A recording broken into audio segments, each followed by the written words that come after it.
Well, we have Ian Carroll himself joining us. Ian, the keywords you use there immediately brings to mind the kinds of operations that our government does overseas to other people, to entrap people, to get information, gather intel.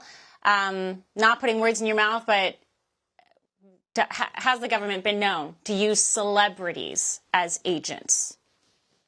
Absolutely. The government, in particular the covert arm of the government, in our case, the CIA, every country has their own version, is well known to use not just celebrities, but politicians, financiers, anyone of influence as a potential asset for an intelligence agency.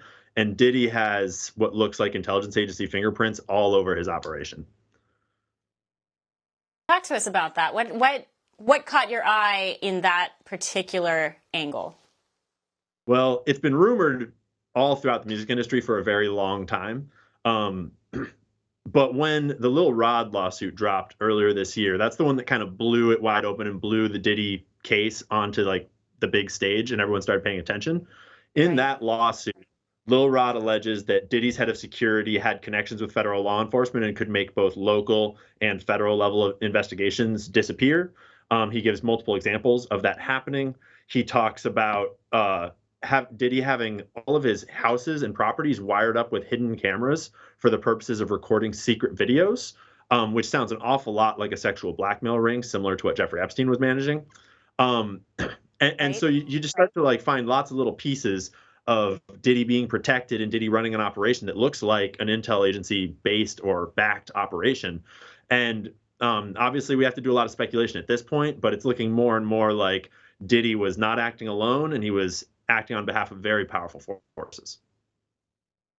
Yeah, the clues that speak so loudly in their absence of discussion, in the silence, is the fact that he has been able to get away with this for so long. And normally, people at this level, if they're committing things that are this egregious, they normally aren't allowed to get away with it for as long as he has, allegedly. So then the next question is, let's suppose that he was kind of gathering information on behalf of some entity. What purpose, what usefulness is that to a federal government, to a government, to have intel on other celebrities? Is there any national security interest in any of that? Well, it depends a lot on what government you're talking about. In general, I think people are more and more waking up to how blackmail works and the power of blackmail, because most Americans, most people had never really thought about the power of blackmail until Jeffrey Epstein broke wide open. And that was our first kind of introduction to how blackmail, which is like a very powerful tool that has been used in these covert worlds for a very long time, like all the way back to the 1900s and before. That is kind of the bread and butter of control operations now, because if you have blackmail on the head of a company or blackmail on a major celebrity or a politician, the president of the United States, you kind of own that person, especially if it's powerful blackmail. And so in a blackmail network, every single person that you add to your blackmailed list, that adds to the scope of your network, because then they can act on behalf of you, because if they don't, you'll expose them.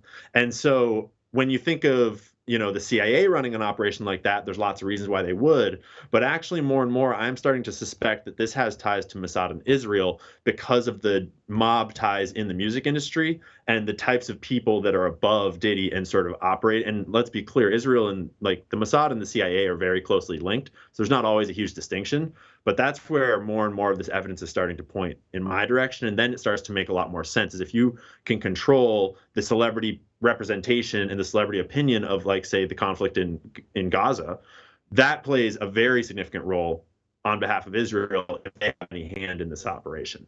For all our viewers asking where One America News is heading in the future, we would like to introduce you to OAN Live. OAN Live is the best way to stay up to date on all of the hard-hitting, straight-shooting, national and international headlines. And the best part is, OAN Live is only $4.99 per month. All the credible, honest, unbiased reporting One America News offers at a fraction of the cost of cable. Just go to OANN.com to easily sign up for OAN Live and stay informed.